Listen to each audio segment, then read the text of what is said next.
So we're going to conclude tonight our next to the last chapter, our penultimate chapter of the Life Divine, the Gnostic Being. We began it many weeks ago. Tonight we conclude it, and there remains only one chapter for us, the final chapter of the Life Divine, the Divine Life.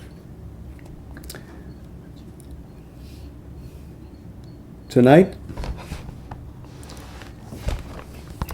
Sri Aurobindo continues to describe the warp and the woof of the nature of the Gnostic being, the very principle of its structure, its action in the world, its concert with world forces, how the Gnostic individual becomes a part of a larger Gnostic society. All of this he touches upon.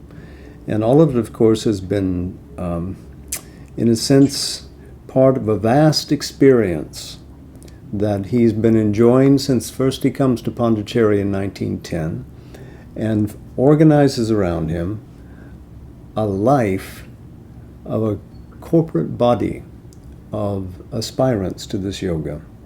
And so, as the conscious power of the supramental works in him and in the mother and tries to station itself in the ashram as a whole, he can see the ramifications of each advance, what it means, how far it goes, etc.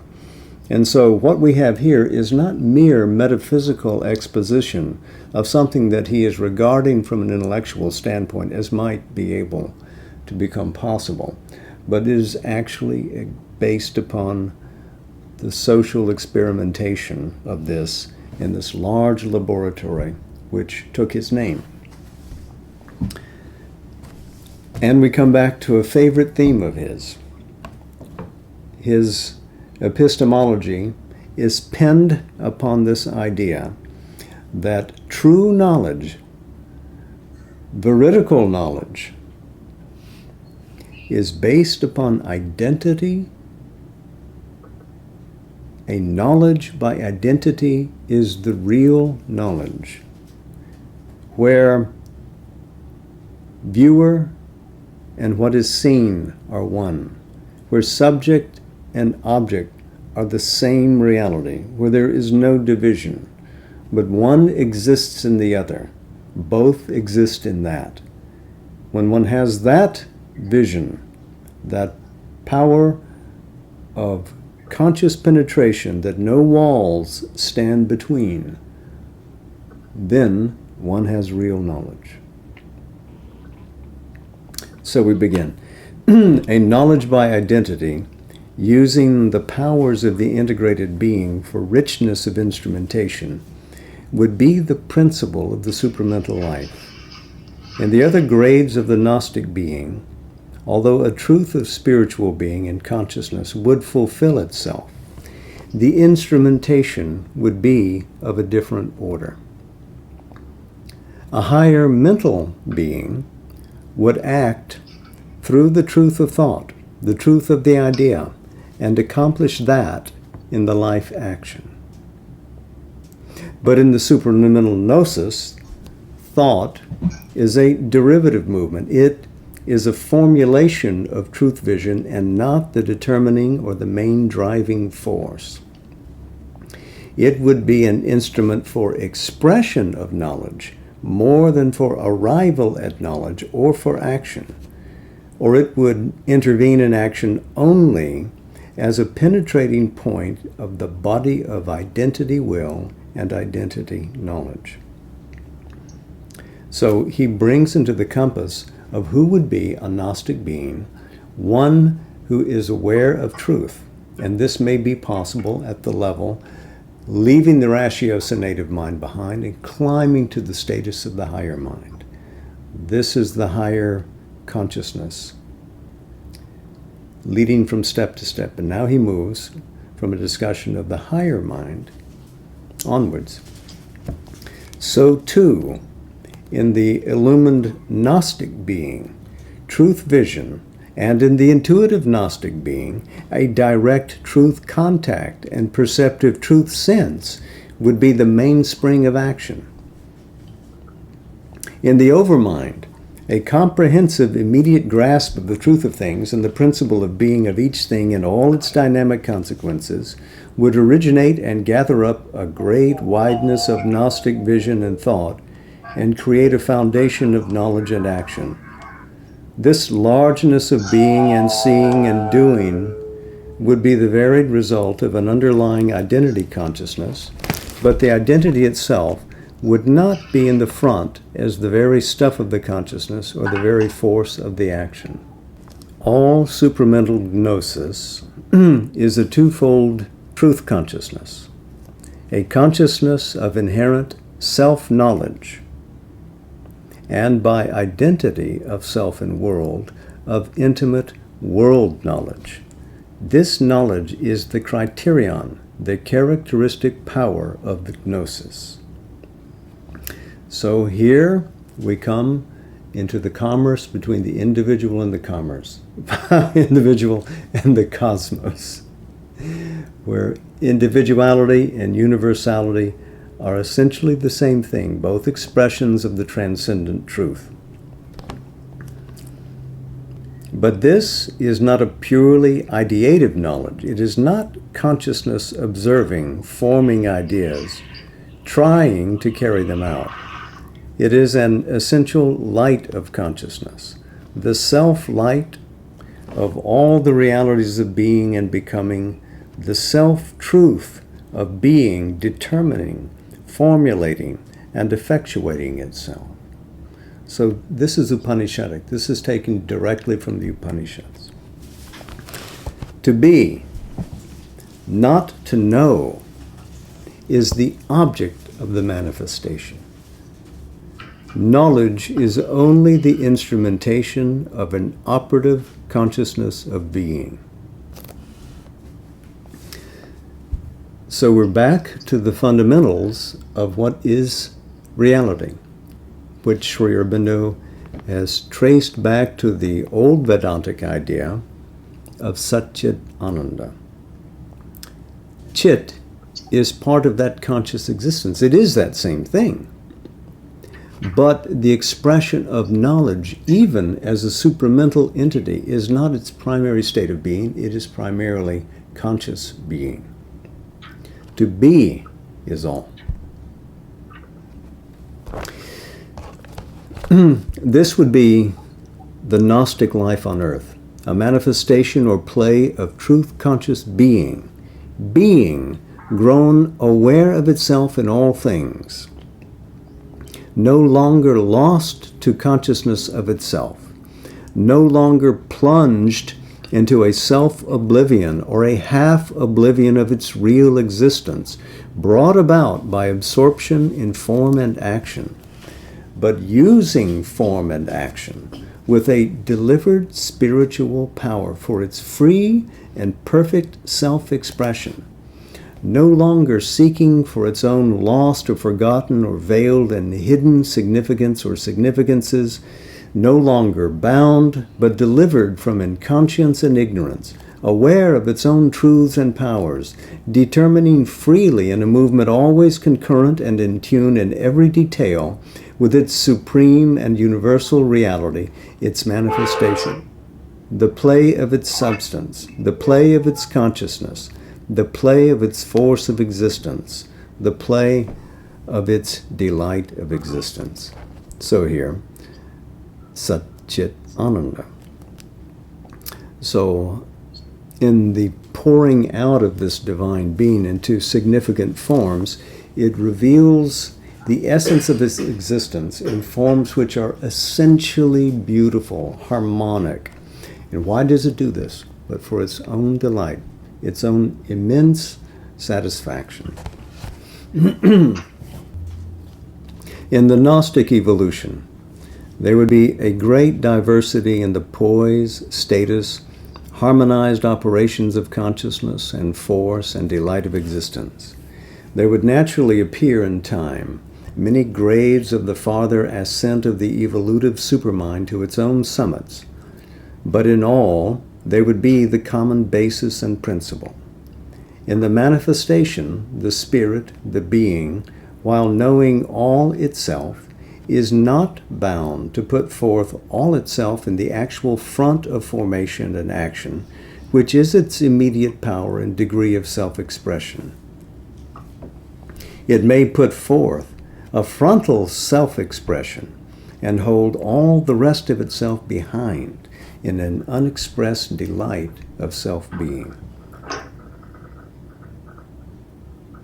That all behind and its delight would find itself in the front, know itself in it, maintain and suffuse the expression, the manifestation with its own presence and feeling of totality and infinity. So he's distinguishing here between the Gnostic manifestation and the manifestation of the ignorance. In the manifestation, the spirit, the being, while knowing all itself, is not bound to put forth all itself in the actual front of formation and action, which is its immediate power and degree of self-expression. It may put forth a frontal self-expression and hold all the rest of itself behind in an unexpressed delight of self-being. That all behind and its delight would find itself in the front, know itself in it, maintain and suffuse the expression, the manifestation, with its own presence and feeling of totality and infinity. This frontal formation, with all the rest behind it and held in power of being within it, would be an act of self-knowledge, not an act of ignorance. It would be a luminous self-expression of the superconscience, and not an upthrow from the inconscience. A great harmonized variation would thus be an element in the beauty and completeness of the evolution of the Gnostic consciousness and existence. Even in dealing with the mind of ignorance around it, as in dealing with the still lower degrees of the Gnostic evolution, the supramental life would use this innate power and movement of its truth of being. It would relate in the light of that integral reality its own truth of being with the truth of being that is behind the ignorance. It would found all relations upon the common spiritual unity, accept and harmonize the manifested difference. The Gnostic light would ensure the right relation and action or reaction of each upon each in every circumstance. The Gnostic power or influence would affirm always a symphonic effectuation, secure the right relation of the more developed and the less developed life, and impose by its influence a greater harmony on the lower existence. So, we can see here that the Gnostic existence has a direct impact on the balance of the evolving life around and below it, lifting all up. This would be the nature of the being, life, and action of the Gnostic individual, so far as we can follow the evolution with our mental conception up to that point where it will emerge out of overmind and cross the border into supramental gnosis. This nature of the gnosis would evidently determine all the relations of the life or group life of Gnostic beings. For a Gnostic collectivity would be a collective soul power of the truth consciousness, even as the Gnostic individual would be an individual soul power of it. It would have the same integration of life and action in unison, the same realized and conscious unity of being, the same spontaneity, intimate oneness feeling, one and mutual truth vision and truth sense of self and each other, the same truth action in the relation of each with each and all with all.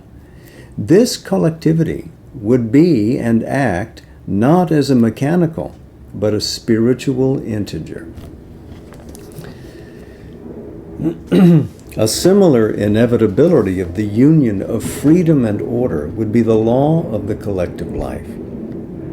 It would be a freedom of the diverse play of the infinite in divine souls, an order of the conscious unity of souls, which is the law of the supramental infinite. Our mental rendering of oneness brings into it the rule of sameness.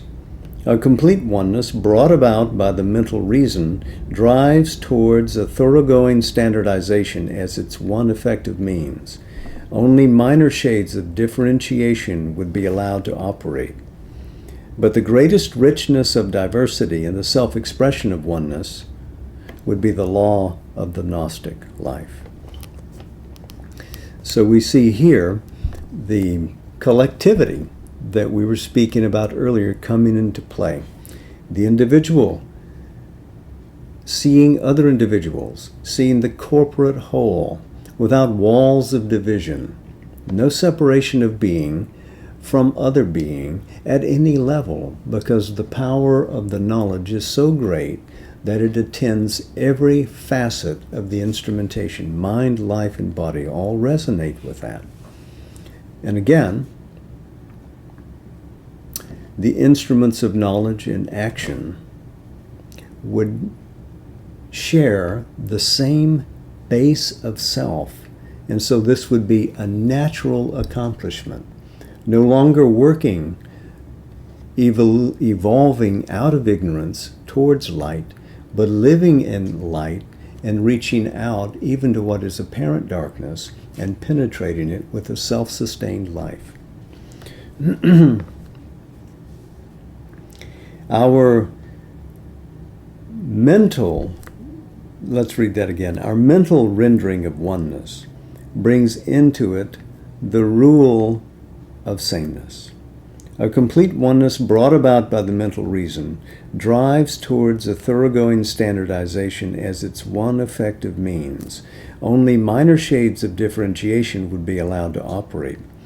But the greatest richness of diversity in the self-expression of oneness would be the law of the Gnostic life. So, one self, commonly held, each seeing the other as the same self. And now, the gates to diversity, because of that oneness, don't become fewer in number, but it enriches and explodes the manifestation farther out. It becomes more diverse.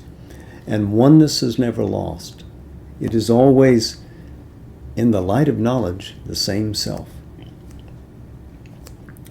In the Gnostic consciousness, difference would not lead to discord, but to a spontaneous, natural adaptation, a sense of complementary plenitude, a rich, many-sided execution of the thing to be collectively known, done, worked out in life. For the difficulty in mind and life is created by ego, by separation of integers into component parts which figure as contraries, opposites, disparates. All in which they separate from each other is easily felt, affirmed, and stressed. That in which they meet, whatever holds their divergences together, is largely missed or found with difficulty. Everything has to be done by an overcoming or an adjustment of difference, by a constructed unity. There is indeed an underlying principle of oneness, and nature insists on its emergence in a construction of unity. For she is collective and communal, as well as individual and egoistic, and has her instrumentation of associativeness, sympathies, common needs, interests, attractions, affinities, as well as her more brutal means of unification.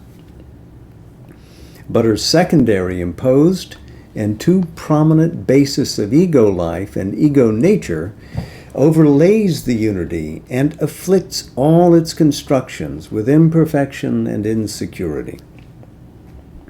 A farther difficulty is created by the absence, or rather the imperfection, of intuition and direct inner contact, making each a separate being forced to learn with difficulty the other's being and nature, to arrive at understanding and mutuality and harmony from outside instead of inwardly through a direct sense and grasp, so that all mental and vital interchange is hampered, rendered ego-tainted, or doomed to imperfection and incompleteness by the veil of mutual ignorance.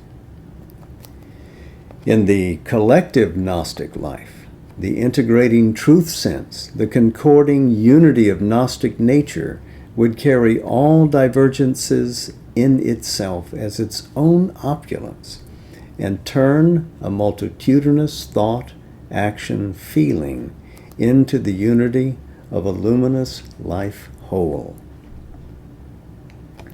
This would be the evident principle, the inevitable result of the very character of the truth consciousness and its dynamic realization of the spiritual unity of all being.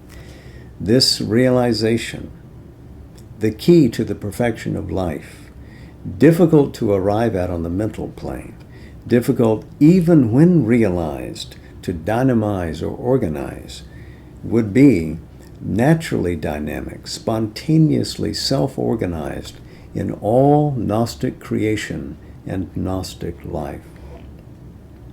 So this is a footnote that he recognizes, however powerful might be the realization that he and Mother at that point had, it had not the dynamic impact on society and nature to make utter the change necessary, to erase ignorance completely, to bring forward the perfection of life. The spiritual unity could still get lost in the abysses and the recesses and the shadows, even those parts of us which are most illuminated.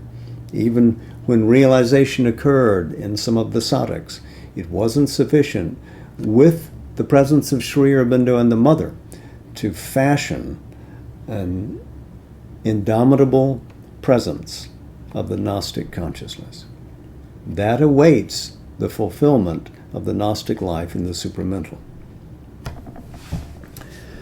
This much is easily understandable if we regard the Gnostic beings as living their own life without any contact with a life of the ignorance.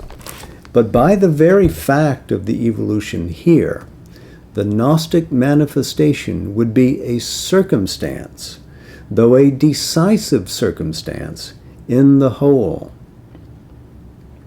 There would be a continuance of the lower degrees of the consciousness and life, some maintaining the manifestation in the ignorance, some mediating between it and the manifestation in the gnosis. These two forms of being and life would either exist side by side or interpenetrate. So there is not an annulment, there is not an annihilation of what we regard as ignorance in the lower grades, mind, life, and body. There can be an interrelationship, there can be working together.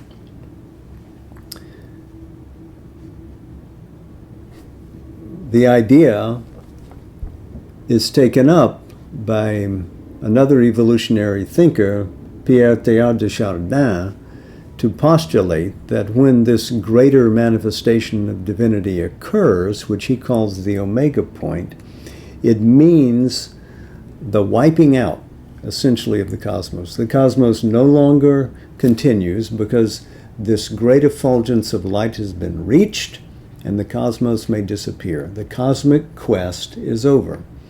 For Sri Aurobindo, this is a great and marked victory to establish the Gnostic consciousness on earth, but it does not abrogate the presence of ignorance.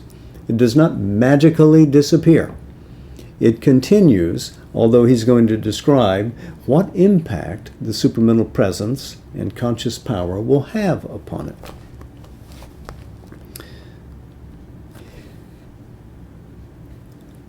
In either case, the Gnostic principle might be expected, if not at once, yet finally, to dominate the whole. The higher spiritual mental degrees would be in touch with the supramental principle, now overtly supporting them and holding them together, and would be delivered from the once enveloping hold of the ignorance and inconscience. So, where the spiritual realization has taken root in mind, even from the ratiocinative mind, but certainly in the higher mind, illumined mind, and intuition leading up to overmind, there, less and less claim would be possible to the darkness of the ignorance. As manifestations of the truth of being, though in a qualified and modified degree, they would draw all their light and energy from the supramental gnosis and would be in large contact with its instrumental powers.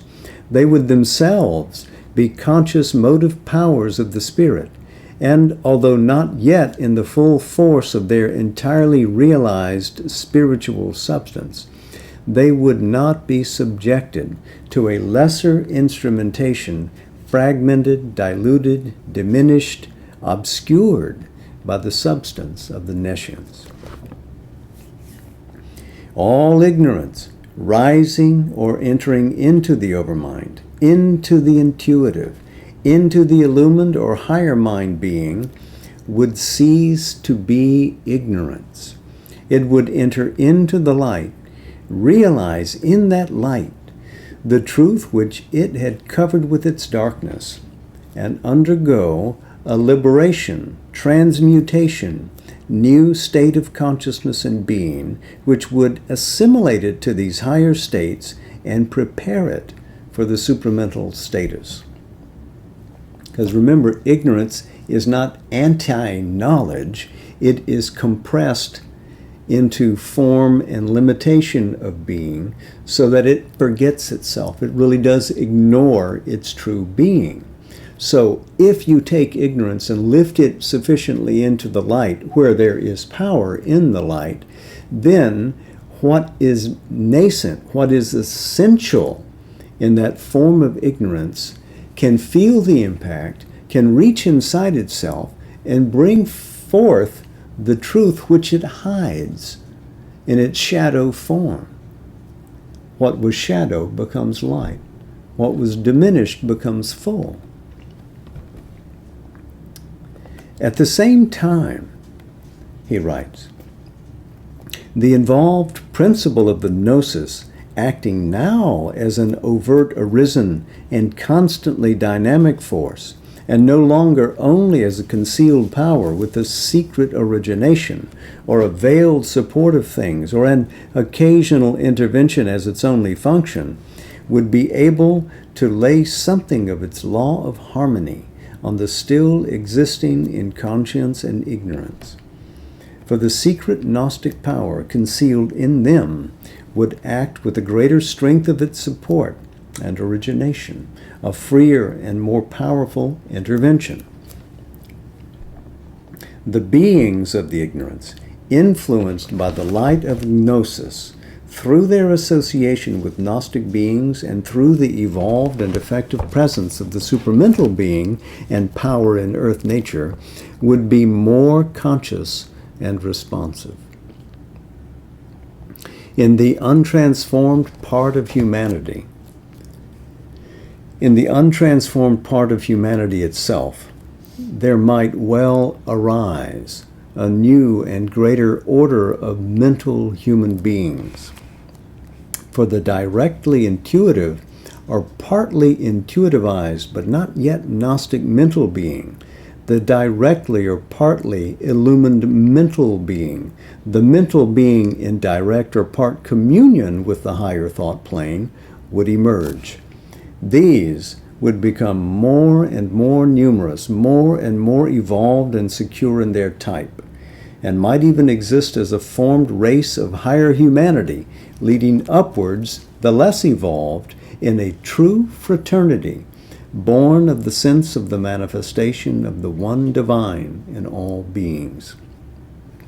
And of course, this is at least partly based on Mother's and Sri Aurobindo's experience with the Satsang, that through the power of this conscious force, as it takes root in the body, in a sense, all boats rise.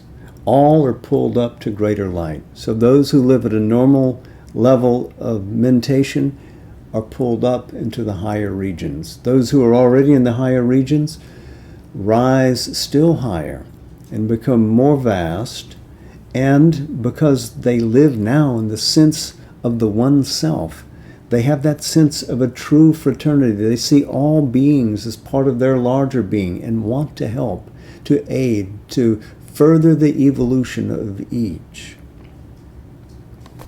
In this way, the consummation of the highest might mean also a lesser consummation in its own degree of what must remain still below. At the higher end of the evolution, the ascending ranges and summits of supermind would begin to rise towards some supreme manifestation of the pure spiritual existence, consciousness, and delight of being of Satchit Ananda.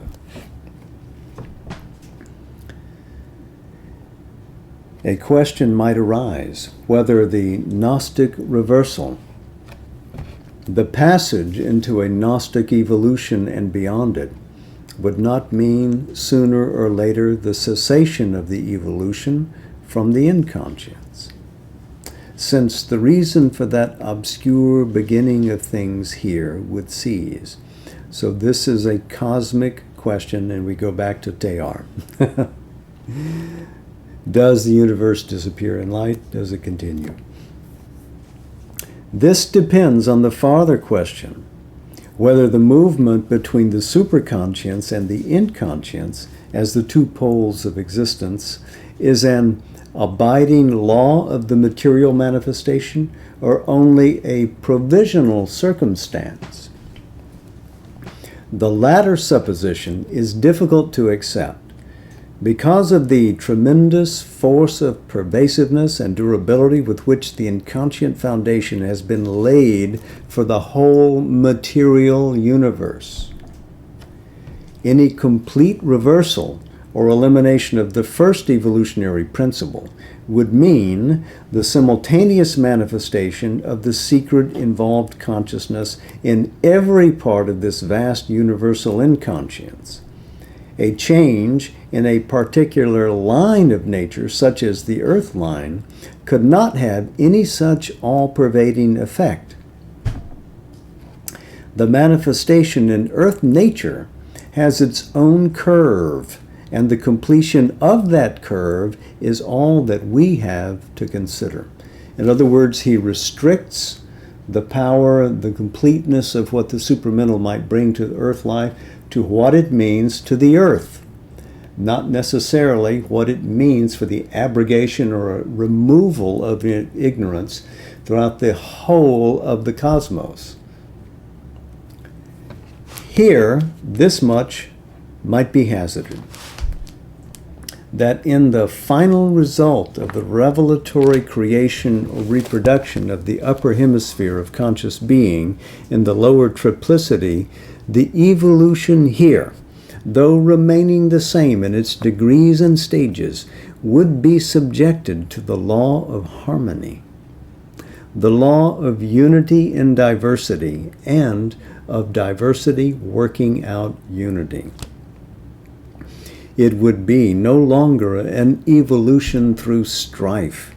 It would become a harmonious development from stage to stage, from lesser to greater light, from type to higher type of the power and beauty of a self-unfolding existence. It would only be otherwise if for some reason the law of struggle and suffering still remained necessary for the working out of that mysterious possibility in the infinite whose principle underlies the plunge into the inconscience. But for the earth nature, it would seem as if this necessity might be exhausted once the supramental gnosis had emerged from the inconscience. A change would begin with its firm appearance. That change would be consummated when the supramental evolution became complete and rose into the greater fullness of a supreme manifestation of the existence, consciousness, delight, Sat-Chit Ananda. So this reminds us of other places where Sri Aurobindo has written about the various parts of a system being harmonized, brought into balance, is what is the meaning of perfection. But no perfection of those elements would be perfect until one attained the highest possible status of being, consciousness, and bliss, which means the recovery of Sat-Chit Ananda. So the perfect perfection lies beyond even the supramental in Sat-Chit Ananda. So the supramental is key to the eradication of ignorance, of suffering, of darkness, of insentience, of all those things which oppose themselves to the originating light. Why that originating light entered into darkness, self-confined itself there, so that it would have to evolve out, is a mystery that Sri Aurobindo does not claim to have fathomed. He has stated the mystery in earlier chapters. And here he says that it is possible to reach this stage of harmony, but ignorance could continue if struggle and suffering were demanded by the Supreme in pursuit of a mystery which is too sublime for us to penetrate. So here he leaves us with the idea that we are evolving as mental beings beyond mind into a supramental consciousness in which we will no longer be subject to the laws of division. We will no longer ignore our larger, greater, deeper selves, but will find ourselves to be one with all nature and will manifest it in forms of beauty, in acts of splendor, with might, with grace.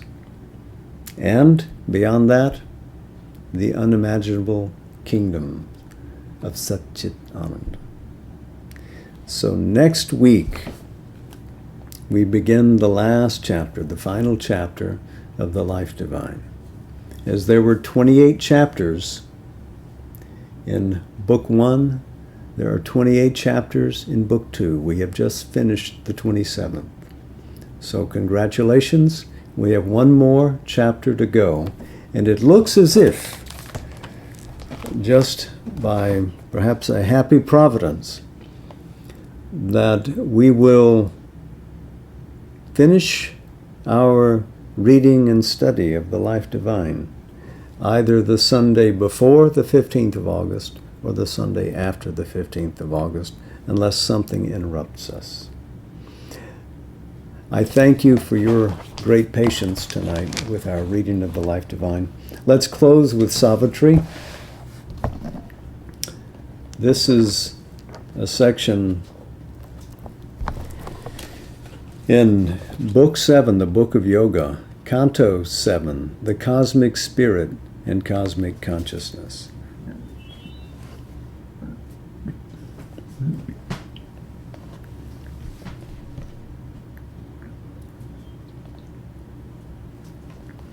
A voice began to speak from her own heart that was not hers, yet mastered thought and sense. As it spoke, all changed within her and without. All was, all lived. She felt all being one. The world of unreality ceased to be. There was no more a universe built by mind, convicted as a structure or a sign. A spirit, a being, saw created things, and cast itself into unnumbered forms, and was what it saw and made. All now became an evidence of one stupendous truth, a truth in which negation had no place, a being and a living consciousness, a stark and absolute reality. There the unreal could not find a place. The sense of unreality was slain. There all was conscious, made of the infinite. All had a substance of eternity. Yet this was the same indecipherable. It seemed to cast from it universe like a dream, vanishing forever into an original void. But this was no more some vague ubiquitous point, or a cipher of vastness in unreal naught. It was the same, but now no more seemed far to the living clasp of her recovered soul. It was herself. It was the self of all. It was the reality of existing things. It was the consciousness of all that lived and felt and saw. It was timelessness and time. It was the bliss of formlessness and form. It was all love and the one beloved's arms. It was sight and thought in one all-seeing mind. It was joy of being on the peaks of God. She passed beyond time into eternity, slipped out of space, and became the infinite. Her being rose into unreachable heights and found no end of its journey in the self. It plunged into the unfathomable deeps and found no end to the silent mystery that held all world within one lonely breast, yet harbored all creation's multitudes. She was all vastness and one measureless point. She was a height beyond heights, a depth beyond depths. She lived in the everlasting and was all that harbors death and bears the wheeling hours. All contraries were true in one huge spirit, surpassing measure, change, and circumstance. An individual, one with cosmic self, in the heart of the transcendence miracle and the secret of world personality, was the Creator and the Lord of all. Mind was a single innumerable look upon himself and all that he became. Life was his drama, and the vast a stage. The universe was his body, God its soul.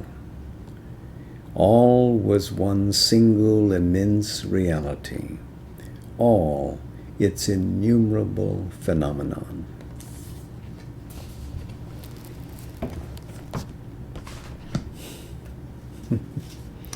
So once again, namaste, Jai Ma, and thank you so much.